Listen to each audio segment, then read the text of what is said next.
Hi, welcome to the Fit and Healthy Today show. Today our subject matter is on schizophrenia. How this all came about is about a week and a half ago, I had a customer come in, and I'd known the gentleman for some time. And he's bipolar and schizophrenic, and he was fairly stable. He's always been friendly and nice. Well, a week and a half ago, he comes in and is wanting to question a product he purchased, and he became extremely aggressive, combative, and very, very scary. So much so that I was on the phone at the time with my son, and my son was coming to rescue me. The change in medications that he had taken place just the week before had completely altered and changed this man's personality to where I now felt he was a threat. So I started doing some research on schizophrenia, and I wanted you out there, as well as maybe some psychologists and psychiatrists, to consider what may be some other contributing factors to schizophrenia, and maybe some alternatives and testings that may need to be done to where people like me don't have to live in fear when a customer walks in who has a medication change. Definition, and it's pretty clear here, it's a mental illness characterized by abnormal or disturbed associations, reduced range of emotional response. They'll get detached from reality. Their feelings become all over the place. They'll have hallucinations and delusions of grandeur sometimes. 3% of the population at some time in their life will suffer from this. So that's 1 out of every 33.3% of the people out there. That's a high amount. Now, when we're looking at the causes for this, it appears to be based upon research all the way back to the 1920s, and I'm telling you, there was tons of research on this subject matter. We're definitely finding that they have an altered brain chemistry, and it appears to be either certain genetic enzyme deficiencies, or we're finding that they have inabilities to absorb certain nutrients that may be genetic as well. Sleep deprivation is one of the key things that we're finding. So when someone, hey, I'm a mom, and so I'm lucky if I get 5 or 6 hours sleep a night. And sleep deprivation can and does affect mental health. So people who go through long periods of that, we found was a contributing factor. Genetic excess of certain vitamins, particularly of niacin, the B vitamins. We can have toxicity of heavy metals, particularly copper and lead. And these literally should be tested for by all psychiatrists whenever they're dealing with schizophrenia, because these heavy metals can cause people to go cuckoo. It's literally, seriously, a mineral imbalance can do so, along with nutritional deficiencies, including B vitamins. I mean, if you're B vitamin, particularly B12, B6, niacin, you can have hallucinations if you're deficient or you have a poor absorption of it. It shows itself in other ways as well, but it literally can affect your mental health. And with the majority of our population being so nutrient deficient, I suspect that this percentage is going to rise. Hence, I'm trying to give as much information as we can on what we can do to prevent at least the nutritionally caused schizophrenia, which appears to be potentially maybe 75% of the schizophrenia out there. So this needs to seriously be examined by the medical community based upon a lot of the research that's been out there. Hypoglycemia. The majority of schizophrenics are hypoglycemics. I know I'm hypoglycemic, and I know my blood sugars, my husband will tell you, it affects my mood. So if I run low blood sugars, I'll get dizzy, I'll get moody and cranky, and obviously not to these stages, but to where I obviously am not in a stable where I would be if my blood sugars were more stable. Gluten intolerance, we're now finding that certain gluten intolerances or inabilities or protein peptide deficiencies that don't allow us to break down certain foods, particularly gluten, can not only contribute to things like autism and other mental health issues, but to schizophrenia. So those all need to be tested for. Oftentimes we'll find that a traumatic experience will trigger schizophrenia. And that could be a death in the family, a spouse dying, divorces, where people don't eat, they're not getting enough sleep. All these wonderful nutritional types of things all kick in, and then they get sick and they go on antibiotics, and that destroys all their good bacteria, and then their glands all end up all imbalanced, their thyroid and their hormones and everything, because they're fatty acid deficient. So we have a person that becomes a complete wreck, and as a result has a propensity towards developing mental illness, and in some cases schizophrenia. So first and foremost, we have to look at nutrition. Now, when we're looking at nutritional issues as far as schizophrenics, hypoglycemic diets, and there was an old-fashioned diet called the zone diet, which was a 30-30-40, which is 30% protein, 30% fats, and 40% of complex carbs, avoiding all sweets, refined foods, soda, alcohol, pastries, canned, processed junk. Okay? And so when we're doing this hypoglycemic diet, the blood sugars stay more stable. We find out whether or not you're getting adequate amounts of protein, because remember, if you don't get adequate amount of protein on the brain doesn't function very well. I have more people say, well, I had a bowl of cereal when I went out the door, and then I had a candy bar and a soda, and oh yeah, I grabbed a quick sandwich, and yeah, I had another bowl of cereal when I got home at night for dinner. And I'm going like, well, every one of those rules was violated. So what do people think when they have garbage in? They're going to get nothing but garbage out, and which in turn affects their mental stability. Eating lots of veggies, lots of nuts, whole grains. See, the nuts have essential fatty acids in them, which keep our blood sugars stable, but those essential fatty acids also work on our hormones for hormone stabilization, as well as in our brain. So particularly when we're talking about really like walnuts, almonds, pecans, sunflower seeds, avocados, fish, good quality, wild Alaskan salmon, those are all necessary for blood sugar stabilization and for brain stabilization. When we're talking about supplements, I can't tell you the number of studies. And very few of the customers that walk in the door have any of the psychologists done any ample amounts of testing or addressed any of these potential deficiencies at all. So it's and I know I'm jumping here to the bottom, but the testings, when you're talking about vitamin and mineral, there should always be a vitamin and mineral analysis done by your doctor. Heavy metal testing, and we'll talk about the reasons for that. Histamine. Now there's low histamine and high histamine triggered types of schizophrenia that can occur. And histamine we think of in terms of sneezing and having allergies. Yeah, histamine levels do affect, and histamine medications do affect your mental stability. So taking that all into account, that's why we've seen sometimes people that take these kind of antihistamines as having hallucinations and mental illness. Testing the sugars. Having allergy tests. Now, I think this is paramount because, like I said, with gluten intolerances, if you have gluten intolerance or you don't digest certain proteins very well or grains very well, you produce toxic chemicals, and guess where those chemicals go? They go on the brain, and you're not going to be stable. You can't be stable. So it's very, very important that a good analysis is done by an MD or a psychiatrist that examines all of these factors.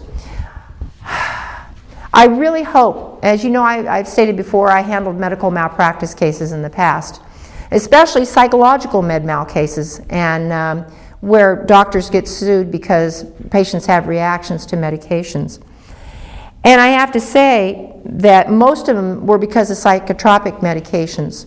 None of these factors were ever addressed, and now with the knowledge I have now, if I was an attorney, I could tear a psychiatrist apart if he didn't examine this.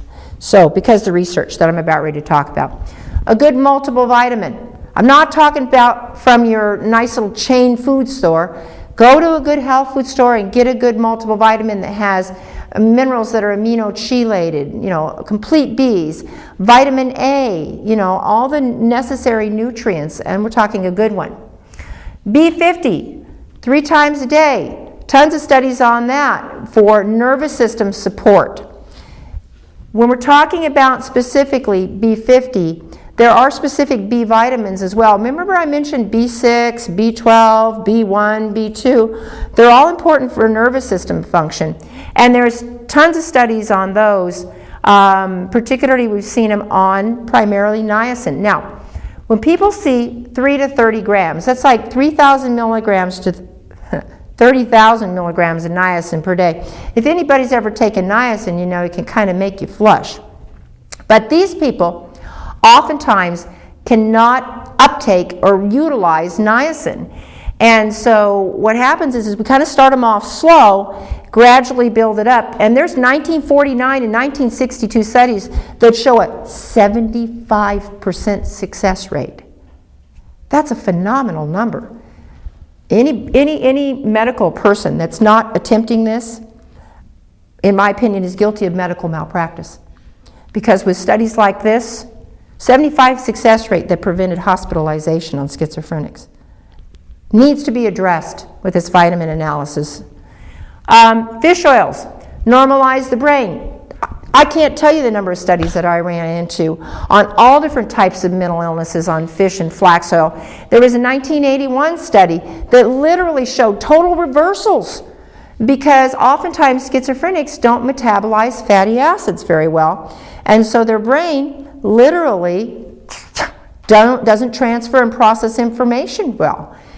So, tablespoon twice a day of flax or tablespoon twice a day on fish oils, very helpful. Borage oil or evening primrose oil for hormonal stabilization.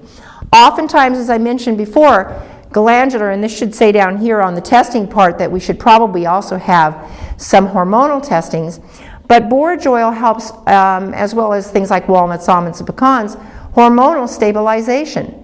Very important to get this combination of fatty acids. B12, methylcobalamin sources, sublingual under the tongue. A lot of people, now we're seeing a rise in schizophrenia among gastric bypass patients. Think about that.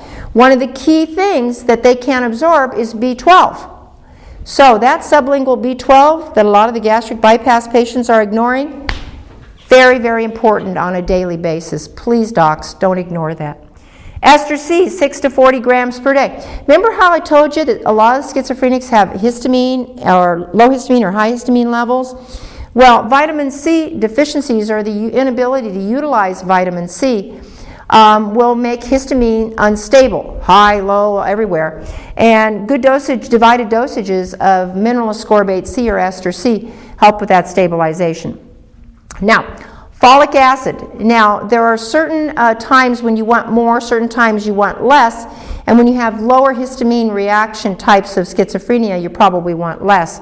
But most of the drugs, the anticonvulsant medications, deplete folic acid stores, which makes schizophrenia even worse.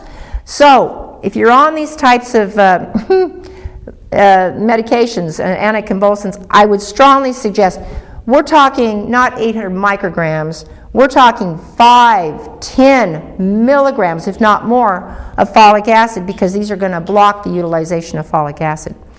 Zinc, tons of copper, lack of zinc, because it's not in our food anymore. So when the zinc levels are down, it really, your anxiety, you're looking around, you become phobic, just from being zinc deficient. Can you remember the number of people out there who aren't eating any organic fruits and vegetables and not taking a multi? Guaranteed they're zinc deficient. So in order to build up those zinc reserves and decrease the copper levels, we have to add in pretty good doses of zinc for a while. Calcium, magnesium relaxes the nervous system, the muscle tissues, and we're doing citrate forms for absorption. Please don't turn around and go to your local I could say the name, large warehouse centers and grab a calcium carbonate. It's not going to work. It's going to make your muscles tight and stiff and your nervous system upset. Manganese. There's a lot of Parkinson's types of symptoms that result from long-term usage of tranquilizers. Manganese in a good dosage removes some of these shimmers and shakes that happen when you're having or on tranquilizers. So whether you're schizophrenic or not, or using these anticonvulsant medications because of those, please consider manganese. Methionine detoxes histamine. Remember how I said most of the schizophrenics have high histamine? Methionine is an amino acid that can detox the histamine, out of the body and lower those levels and bring it to a more normal level as well. Once again, I've just cited some things. There are other things. Tons and tons and tons of studies. And if I can please encourage anybody out there who has a schizophrenic member of the family, doctors, nurses, anybody, please, I'll give you the research that I have here. There's books, documentation, tons out there. Please, I address these issues. In addition, I understand that there's some helpful, effective medications out there, hopefully not the medications that my customer was using that freaked me out. But please, address these issues for the safety of your patient as well as for the safety of the community. Thank you. Next, we're going to be moving on to the fitness portion of our show.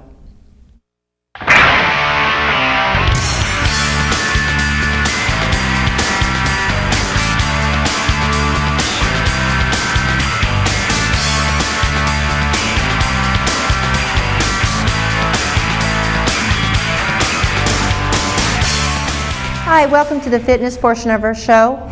And as you may know, this week Jack LaLanne passed away. And I wanted to say a little bit of something about this. I know normally I show you an exercise, but I think I need to remind everybody how important fitness is for the everyday person. This was a book written in 1961, The Jack LaLanne Way to Vibrant Good Health. You know, I was 1 year old when this was. And in here, this man talks about exercise and diet, and he's got on the back here Gary Cooper talking about, and these were old age, you'd have to be older, talking about simple ways to be fit. And I can remember as a little girl exercising with my grandmother on TV with Jack, while she was exercising with Jack LaLanne. And I've had more of my customers say the same thing to me. They remember their parents and grandparents exercising with this man. Nowadays, we can barely get 5% of our population moving away from the TV, from sitting and raising their beer bottles and everything else, and then they're wondering why their health is so bad. This man, age 96, reminds us that the simple everyday man, if he takes motions and movements to take care of his body, eating good foods, staying physically happy, staying happy but physically active, hey, he can swim the English Channel, he can swim Alcatraz, he can do anything if he keeps his body fit and his mind fit. You know, it's kind of funny, I was looking through some of the ideal weight listings on one of the charts that was in this book, and I noticed on here that they've changed. I think we've given more latitude to our American population to allow us to be overweight and unhealthy. So if anything that I can do in this particular segment, I'm going to ask you, please consider fitness as an everyday thing. I know we talk a lot about it, diet and all of that being a part, but find something. And you know, you can even go on YouTube and look up some of his old exercises. You can get videos, you can exercise with your chair. I mean, there's exercises in here where he's got 2 metal chairs together and he's showing how to do exercises. Please, check a fitness program that's right for you, and maybe we can live to be 96 and healthy just like Jack LaLanne. Thank you very much. Next, we're going to be moving on to the wonderful research portion of our show. Thank you.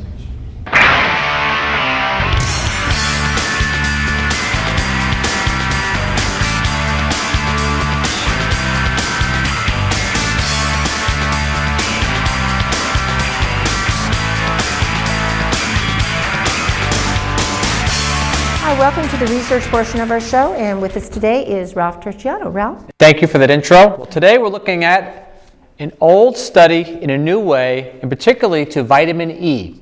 A while back, there was a study on University of Helsinki in Finland on vitamin E, which they said it made no difference in life expectancy, almost demonizing vitamin E to the point where they almost said it shortened life expectancy. Well, in a study published in the Age and Aging, they looked at that study, but they looked at it a different way. The problem with the study in regards to life expectancy is they encountered or included all age groups in that vitamin E. But when they just looked at the age group at 71 plus, they discovered something very interesting in regards to vitamin E. In their words, vitamin E reduced mortality by all causes of death by 24% in those 71 or older. In other words, that attributed to about another 2 years of the upper limit of life. So vitamin E did make a difference. It was all depending on how you look at that study. They also said if vitamin E influences the lifespan, it's possible that a benefit of older participants might be camouflaged by the large middle-aged majority of the study participants itself. So again, 2 years of extra life expectancy past the age of 71. Obviously not a panacea, but 2 years past 71 is pretty darn significant, especially if those are healthy years. Well, moving on. Now we look at PMS. Well, this was written in the Biomed Central Open Access Journal to Reproductive Health. And again, this was just this week. They discovered one simple thing. The administration of 1 or 2 grams of essential fatty acids to patients with PMS resulted in a significant decrease in symptom scores. That was about after 3 months. Now remember, the essential fatty acid they're talking about is one in particular, it's GLA, gamma-linolenic acid. Not necessarily the fish oils, which are EPA and DHA, or flaxseed oil, it's linolenic acid and alpha-linolenic acid. It was GLA, which of course is found primarily in borage oil and or even primrose oil itself. So, if someone's looking to reduce those symptoms, they're having a hard time, it's 1 or 2 grams. And their words were, quote, women who are given capsules containing 2 grams of combination gamma-linolenic acid, in short GLA, oleic acid, linolenic acid, and other polyunsaturated fatty acids, and vitamin E, reported significantly eased PMS symptoms at both 3 and 6 months after. Now keep that in mind. It may take a little bit of time. It's not an immediate impact. 3 to 6 months after. They also said, too, essential oil capsules can now be said to show much promise as a therapeutic and reliable treatment. Again, that was the Biomed Central Open Access Journal of Reproductive Health, January 16th, 2011. And now we go on to a whole slew of little negative things in regards to certain drug companies. Statins. This was reviewed in what's called the Cochrane Systematic Review, January 18th, 2011. Benefits questionable in low-risk patients. They concluded their topic sentence, the whole beginning of the entire study was this: there is not enough evidence to recommend the widespread use of statins in people with no previous history of heart disease, no previous industry. Keep that in mind. They also said, too, given that low cholesterol has been shown to increase the risk of death from other causes, statins may do more harm than good. How did they come to this conclusion? The researchers reviewed data from 14 trials involving 34,272 patients. They showed, remember most of it was industry-sponsored studies, that statins reduced the risk of dying from 9 to 8 deaths for every 100,000 people treated with statins each year. A 1-person reduction in death per 1,000 over an entire year. And that was from industry-sponsored studies, meaning the people making the drugs telling the FDA this is what it does. However, even on top of that, the researchers say that the conclusions of the review are limited by unclear, selective, and potentially biased reporting by the companies submitting those studies. So it means it could even be much worse than that. The researchers pointed out that all but one of the trials they reviewed were industry-sponsored.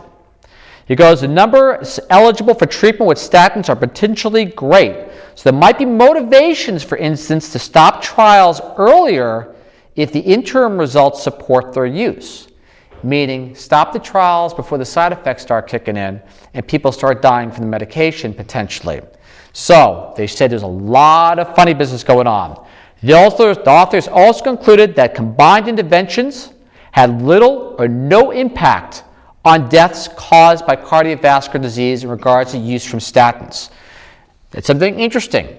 So basically, this is solid, heavy research data from the Cochrane report from January 18th, 2011. Let's see your news channels pick that up and report it to you.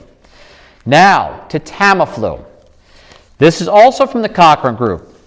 Based on published trial data, they said the use of Tamiflu is wholly inadequate and ethically dubious, quote unquote.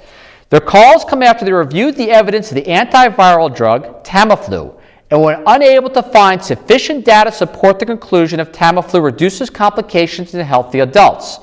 The reason this is important: what was your first line of defense in regards to swine flu? It was Tamiflu.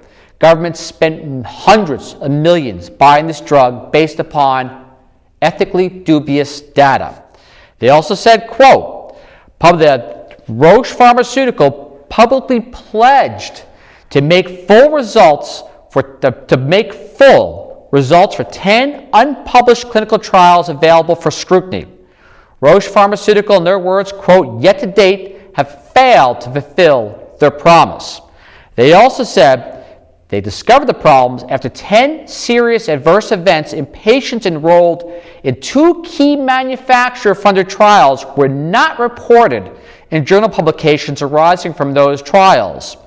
Other recent cases where the true effects of drugs have emerged only after all the evidence, including unpublished data, have been analyzed, have further highlighted the importance of an independent evaluation, especially of Tamiflu. They urge researchers, the public, and the media to work together to put pressure on the industry to embrace the ethical responsibility to release data in the public interest. They also said, quote unquote, it is time the media, the Cochrane collaboration, and any reader interested in knowing what they are prescribing or being prescribed increase the pressure on policymakers. If you swallow a medication, you need to know how it works for real. And that's what that's what the researchers are telling us.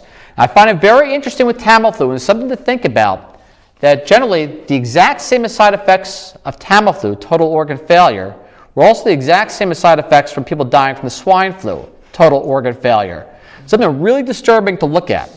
And now, back to the MMR link, and we may have heard a lot about Dr. Wakefield.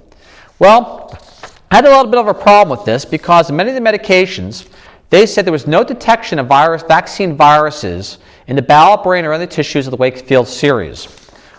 Well, basically what they discovered was this. In 2006, Wake Forest University School of Medicine, North Carolina, examining 275 children with regressive autism and bowel disease, 82 tested, 70 proved for measles virus. Not wild measles virus. They said the vaccine strain of the measles virus, not the wild version. Well, I believe my time has come to conclusion, and thank you very much for your time. Thank you very much, Ralph. Always interesting information. Once again, do your research. Go online, look for valid sources. You can always double check and get a copy on vitaminnervestore.com. And Ralph has given you the email in the past as well, too. So any questions, ask us, and we'll be happy to give you information at the Vitamin Herb stores. Thank you very much for joining. Bye.